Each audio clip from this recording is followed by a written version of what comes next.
Hello, everybody, and welcome back into another series wrap-up show here at thehockeywriters.com. I'm here with Brandon Stanley and Mike Fink, Carolina Hurricanes, New York Islanders series that ended up the Hurricanes winning it in 6 games. Almost was a game 7. The Islanders almost did it. Had to go to overtime, but Hurricanes ended up winning it 2-1 on a Stastny goal, which was pretty weird. It was probably the weirdest game winner I've ever seen. But they all count. So Stastny winning it for the Carolina Hurricanes. First of all, I'll start with you, Brandon. What do you think about this series overall? What are your takeaways from it, from the 6-game series? I mean, it wasn't too far off of what we expected, right? Like it was a lot of defensive battling. There wasn't a whole lot of high flying chance creation and pretty good goaltender play on both sides. I have we said we'll get into this later. I have a lot of questions about the Hurricanes still, even after this 6-game win, but hey, they got the job done. That's all you can ask for this time of year, survive in advance. And they came up with the plays they needed to when they needed them. Yeah, for sure. On the other side, Mike, the Islanders stuck in it a lot longer than it looked like. I mean, it looked like they were going to be out pretty quick, but made a game of it, made a series of it. What'd you think about the Islanders in this series? Yeah, after the first 2 games, it felt like this was going to be a quick series because it was Hurricanes took the first 2, fell to a hole, but they battled back and made it a series, especially after Game 5 when they won. But ultimately the undoing was their offense. You can pinpoint a few games where they scored 1 goal or 2 goals. Game 1 they lost 2-1. Game 6 they lost 2-1. You can't win the playoffs. You can't win a series winning 2-1 games. But on the ice, what stood out, what I actually wrote like a broken record player numerous times, is that the Hurricanes blue line, their defensive unit versus the Islanders defensive unit really stood out in this series, where the Islanders have a good defense. And you look at Ryan Pulock, Adam Powell, they all play great defensively. But you look at what the way the Hurricanes defense is built, and it's not only good defensively, but it really stood out on the offensive end of the ice and creating scoring chances with their outlet passes. I mean, the big one is Brent Burns had 2 assists in Game 1 that made the difference in that 2-1 game. On the ice, that's something that really stood out between these two teams. The big difference.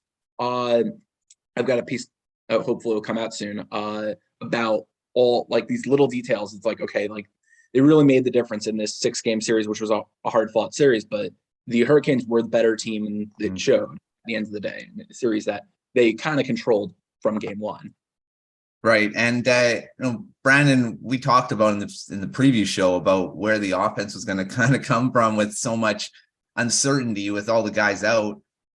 What'd you think about the production that the current Hurricanes got? I mean, there weren't a lot of high scoring games, but, looked like the biggest suspects came to play. I mean, Sebastian Aho was amazing in this series.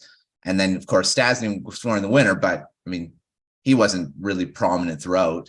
What'd you think about the offense, even though they were missing a bunch of players? Paul Stastny actually was second on the Hurricanes in goals in this series. There you go. Yeah, only Aho had more. And I was going to go to him. Aho was a player I singled out in that preview show, talking about this time of year, he always elevates. And many times in this series, Game 6, look at that. They're down 1, don't really have anything going offensively. He gets a clean entry into the zone, gets to the front of the net, works for his bounce, gets the game-tying goal to send it to overtime where they were able to finish off the series. It's the kind of plays you come to expect from Sebastian Aho in the playoffs. He always steps up. He's so competitive. And again, I think he's 1 point under a point per game in the postseason for his career. 7 points in 6 games. And in a not high-scoring series, he was still over a point a game. You know what I mean? Yeah. It's not like this is an Oilers-Kings series. Everybody's there were 31 goals combined between the two teams. So if you do the math on that, it's not as many. Right. It's really not. So it's just all the more impressive. But the Hurricanes' strength all year, they don't have 110-point guys. Like Sebastian Aho, as much as I think he's a superstar because I watch him every night and know how complete his game is, not just offensively. What do you have, 69 points this year or something like that? And, Natchez, who led the team with 71, didn't play well. He had a couple flashes, but he continues to – he's one of the guys they're really looking to step up. If they're going to advance past this next round, they have to get a lot more from him. But their strength has been in their depth scoring. You got guys like Stasny stepping up with 3 goals, including the series clincher. Mackenzie McEachern coming out of nowhere, a goal and an assist in one of their wins. That's what they've thrived on all year long. Stefan Nason is another good example. 2 goals, 4 points in the series. So that's going to have to continue. Again, they're not a team that has a bunch of guys that you can, maybe Aho is a guy you lean on and expect him to carry you a little bit, but he needs that supporting cast to continue to supplement him, especially if they're going to keep up against the Rangers or the Devils. For sure. And we'll find out who they're going to play soon. Game 7 goes on that series as we record this tomorrow. So there you go. Mike, on the other side with the offense that the Islanders had, I mean, you'd expect a bit more from a guy named Bo Horvat, who scored a couple goals, right? In the end. Yeah, I mean, 1 goal was in a blowout already, so whatever. But what do you think about Horvat's performance in this series? Yeah, he had 1 goal and 1 assist, I think, at the end of the day. That was his final stat line. And both of them, they came game 1. His first goal was in game 4, and his first assist was in game 5. And his first assist, if you look at it, his recorded assist was really Barzal stole the puck at the blue line and then skated up the ice. And I guess Horvat created the turnover as well, but it was really Barzal scored and finally found back in the net for a big goal. But on Horvat, it's kind of interesting because you'd say it's a disappointment his tenure so far with the Islanders, even though he has been a very important part of them making the playoffs. They don't make the playoffs without him. That's a very important thing to keep in mind. And you're looking at that trade. It's right now shaping up to be a win-win trade. I mean, we don't need to get into the Canucks side of things, but they ended up getting a good haul considering what other stars went for. Anyway, enough of that. But you look at Horvat, he hasn't been that playmaker really since coming over that everyone was expecting him to be, and he hasn't tapped into that shooting ability as much. I mean, you can blame some of that on the fact that Barzal was hurt for the second half of the season, and he was playing with new line mates every other game or every few weeks.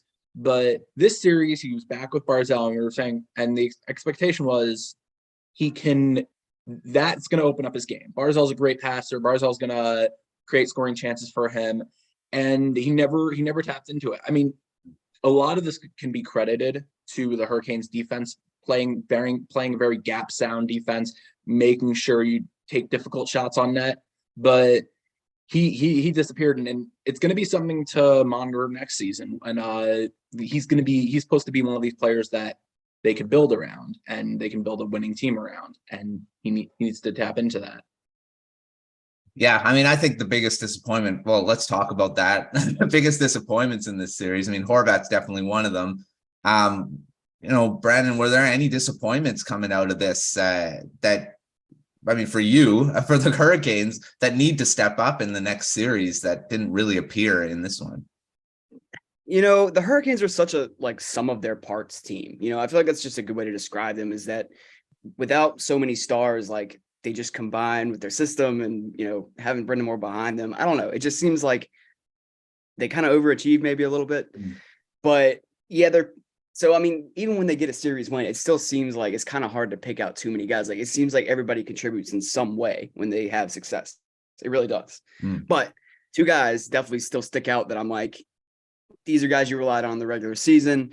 They did not have good first rounds. And we've already talked about one of them, Martin Necas. He just continues to look very afraid to go into the corners is one of the big things. And I'm like, he's a perimeter oriented guy. It's one of the reasons he's so deadly at 3-on-3 in the regular season.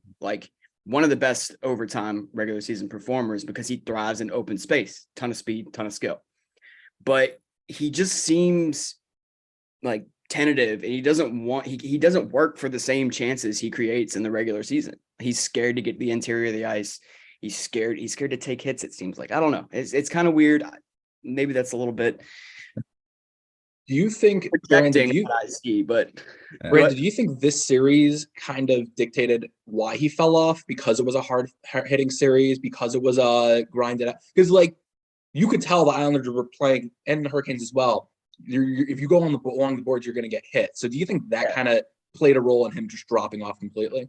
When it gets more physical, when it gets tighter out there, it's when he kind of seems to go into a shell.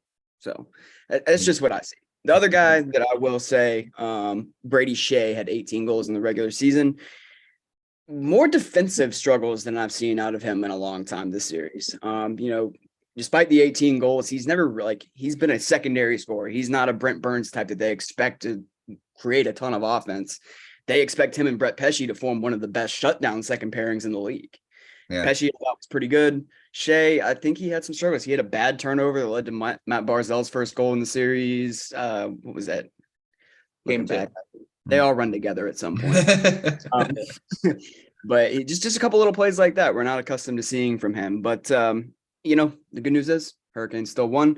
If those two guys can turn it around, well, I think those two guys turning it around are imperative to them moving forward. For sure. And, the Hurricanes are more of a team game. They play there's a collective unit. So unit, exactly. Yeah. So, I mean, it's not like it's crazy. It'd be good for those guys to step up and do stuff, but it seems like they can win as a team as well. So, we'll see. We'll see what happens in the next series. Mike, other than Bo Horvat, which we talked about, is there any other disappointments that you kind of see that should have stepped up in this series that never did? I mean, it's hard to pinpoint. I guess in the same theme that the Islanders are they in very much a unit where it's hard to pinpoint one. But I mean, I've spoken about the gap between the defensive units where the Islanders couldn't find someone who can open up the offense at the point, and that hurt them. Anders Lee disappeared in this series, and I think the same thing. Martin Necas disappeared because it's a hard hitting series, a hard fought series, and it was a lot of grinded out games. But Anders Lee, he knows where his bread is buttered. It's in the crease, near the net, in the slot, get those rebounds or get good passes near the net. And he just fell off. I think he had one goal, and that was his only point in the series. And from a goal scorer, who I think at 27, 28 this season, you kind of expect more production from him. And the Hurricanes defense knew that's where he's going to get his goals, and they clogged up those areas. They cleaned up pucks in that area, didn't let him get those goals. Otherwise, if I were to say like one group that is kind of disappointing is the fourth line, where known as the identity line, Matt Martin, Casey Zigas, Cal Clutterbuck, they set the tone of the series, but at the same time, some of those penalties Matt Martin took went a long way in costing them the series. You take a penalty to end the first period, and he did it in 2 games in a row. I mean, not 2 games in a row. He did it in game 2, and he did it in game 4, and both penalties result in goals in the second period. You got to know where the difference between playing physical and playing chaotic with your physicality is going to cost you, and that did. And I mean, I guess tying into that is the other thing, which is power plays, penalty kill. That was also a huge difference in the series. Islanders power play has been hapless again. Yeah, special teams for sure. All right, well, let's give out some awards to end this recap show. Let's start with some unsung heroes throughout the series. Brandon, we'll start with you. I mean, there were a few that we could probably pick. Who'd you find as an unsung hero out of this one? Honorable mentions to all the guys I've already talked about. Paul Stastny. Wow, I forgot his name. Stefan Nason. A lot of those depth players that really stepped up and had big series, but we haven't even talked about him yet. Frederik Andersen. Yeah. Coming in game 6, hasn't played in a while. He was outstanding. I mean, he went shot for shot with Sorokin. I think he might have had more saves than Sorokin. I can't remember now. Again, they all run together after a while, but only allowed 1 goal on at least mid-30s shots, if not a little higher. And, that's why the Hurricanes brought him in. They brought him in to be the guy. Things have not gone well for him this year, not nearly as well as they did last year when he got hurt before the playoffs. Crazy to think about, in the last 2 years, the Hurricanes have been one of the best teams in the playoffs in the regular season. They've now made the second round in both seasons, and that was his first game in the postseason for them. The guy they brought in to be the one. Just think that's an interesting little nugget there. But it kind of sets up an interesting dynamic for the next round. Not to get ahead of myself here, but I think after that kind of performance, with all those optics surrounding them I just talked about, I think he's got to be the guy at least for a little while. But the Hurricanes should feel pretty comfortable now, because I don't think Raanta was bad. There was a few goals he probably wants to have back. I like the move to go to Freddie there just to get him some work. Worst case, you go back to Raanta game 7 at home. But obviously it worked out, and big for his confidence too, to see him have like a game like that. So that'll be big for the Hurricanes moving forward. Yeah, I have confidence in 2 goaltenders. That's pretty big to have going into the next round for sure. Mike, who do you have as an unsung hero for the Islanders from this series? Yeah, I mean, I guess who stood out, who helped make the series close. I guess a few I'll try to go through quickly. Sorokin, a lot of good games that made the series close, and a lot of these 1-score games, he outperformed whoever was in net for the Hurricanes. He faced more volume, faced more shots, ended up making a lot of games close. So I mean, there was that. It's kind of disappointing to see his season and the series end on that type of goal where it bounced off his skate and landed in, because like he was lights out. You would if the Hurricanes like really hurt anyway. It was just a disappointing way to see his season, which was going to be a Vezina finalist, could potentially win it, end that way. Unsung heroes otherwise, I think Palmieri and Pierre Engvall, who joined the team at the trade deadline, became a reliable shooter and formed a good connection with Palmieri, both shooters on the wing, but one could center a line if needed. Engvall could, and both of them complement each other. Both I think both scored a few goals in this series. Palmieri led the team with goals along with Barzal and Brock Nelson, but that number was low. It was 2, which I think my bold prediction was Barzal leads the team in goals scored. I'm not wrong. It's a lot about how poorly the offense played, but so you have a handful of guys that stepped up, but I think Sorokin really is. Yeah, this series, the final goal does not tell you the full picture of how he played in the series. Yeah, Sorokin was brilliant throughout. I don't think he was the problem at all of why the Islanders lost. All right, well, with that, let's talk about series MVP. Now, it can be from the team that lost as well, but probably will be from the winner. Brandon, what do you think as a series MVP? Got to be Aho. I mean, I don't think there's much debate from my end. No, that's good. Yeah. Mike, who would you give a series MVP to? I would like to add with the Stastny stat that he scored 9 goals this season and 3 in the first round, which is like really one of those coming out of nowhere moments. But the Hurricanes have that in the playoffs every single year. It was Max Domi, and then against the Bruins, and then like Brendan Smith had like a game winner against the Rangers in like a 1-0 game. Like it's always somebody random that plays like here. I tweeted about that the other night, but Stastny, 9 goals this season, 3 in the first round, including the game winner. Quite the series for him, and he also stepped up defensively. Him and Jordan Stahl had great series defensively that should be noted. But the MVP of the series has to be Aho. I was thinking of maybe going like, Brent Burns was the MVP or something, but no, the Aho. I think the series, one of the things that it proved is that not only, yes, he's one of these stars that nobody's talking about. Nobody's going to put him in the Hart conversation. He's never going to be one of these people that, top 10 players that come to mind, or even top 20.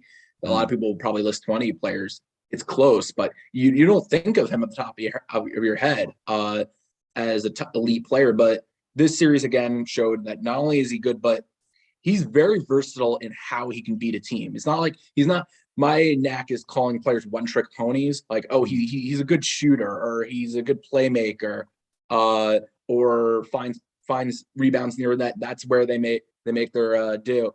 Aho won the series in a variety of ways, and he's been doing this his whole career, I think, where he's a great skater. He's great at finding open skaters with his passing ability. He has a great shot.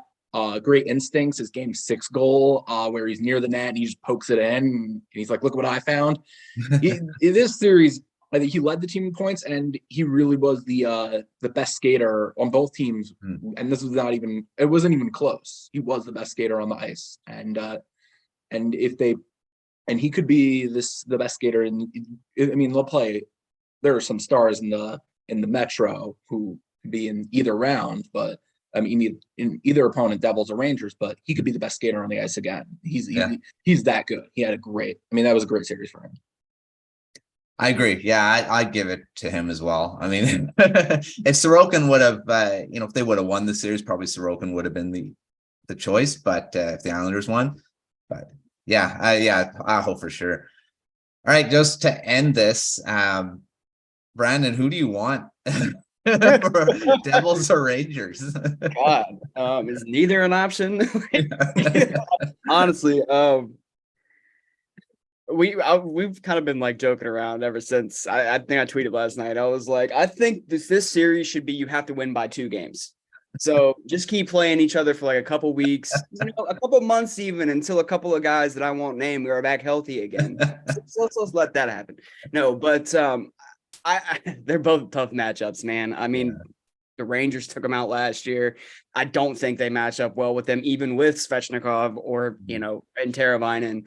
I just think the Hurricanes' aggressive style against the way they can counterattack you and beat you in transition has led to a ton of issues. Obviously, the Hurricanes are a volume shooting team, but not always a quality shooting team. Shesterkin will eat most of those up like Sorokin did. Yeah. But I think they're going to have a much tougher time creating or stopping the Rangers from scoring than they did the Islanders. And the Devils, I mean, I think it's probably got to be them, honestly. I think that's who the Hurricanes really probably want, because the Hurricanes have been here before. They had more success against them in the regular season, too. Some really fun games, by the way. But I think just you got to hope their style and defensive structure against a little bit of an inexperienced playoff team outside of guys like Palat. I think you kind of look for that advantage and hope that's enough.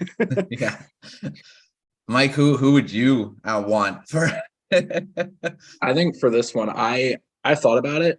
You want the Devils if you're the Hurricanes. And I mean, this isn't about playoff experience versus not experience, even though that does play a role. I think this comes down to, big question is, if in order to win a cup, you need to be able to win in a variety of ways. You need to win regardless of what kind of game it turns out to be.